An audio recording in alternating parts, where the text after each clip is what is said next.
Note, there are infinitely many rational numbers between any two rational numbers. If the denominator is bigger, the number of rational numbers between any two rational numbers will be more. So, based on the denominator, we can find more number of numbers between any two rational numbers. So, what we can say is, there are infinitely many rational numbers between any two rational numbers. Next is irrational numbers. The number that cannot be written in the form p by q, where p and q are integers and q not equal to 0. Numbers that cannot be written in the form p by q, where p and q are integers and q not equal to 0. Examples are root 2, root 3, root 5, etc. and pi is also including in this. So, irrational means cannot be written in the form p by q, where p and q are integers and q not equal to 0. Rational means it can be written in the form p by q, where p and q are integers and q not equal to 0. Irrational means it cannot be written in the form p by q. Next is real numbers. Rational and irrational numbers together form real numbers. Real numbers means both rational and irrational numbers together.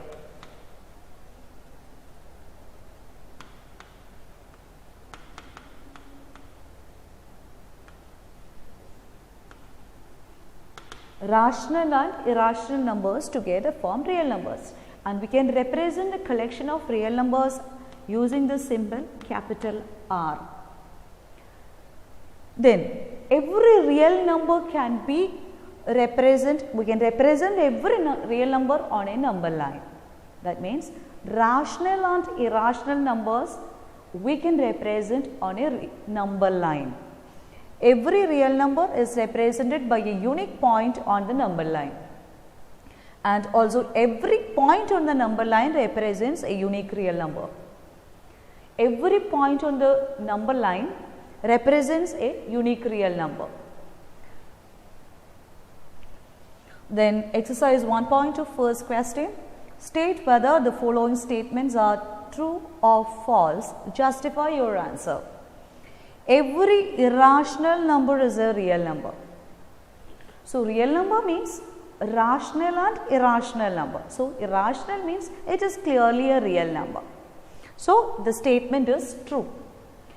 Every irrational number is a real number.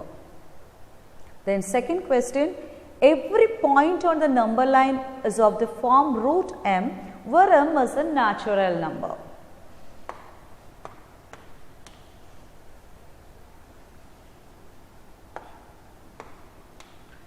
Root m is a natural number. M is a natural number means m can take values 1, 2, 3, etc. So, the numbers are root 1, root 2, root 3, etc. Every point on the number line is of the form of this, where m is a natural number. But real number on the number line means number line contains both positive and negative numbers. So, root of any one of this cannot be a negative number. So, the statement is wrong, because no negative number can be a square root of a positive number. So, that should include the negative number also, because it says about the number line. Third subdivision, every real number is an irrational number. Every real number is an irrational number. Real number means rational and irrational.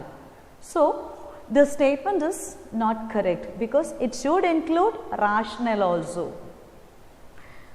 Second question, are the square roots of all positive integers irrational? If not, give an example of the square root of a number That is a rational number. The question is, are the square roots of all positive integers irrational? Positive integers, square root of 1 is 1. Is it rational or irrational? It is clearly rational. Square root of 2, it is irrational. Square root of 3, irrational. Square root of 4 is equal to 2, rational. So, square root of all positive integers irrational? No, it can be irrational also. Give an example. These are the examples. Root 1 is equal to 1, root 4 is equal to 2, etc.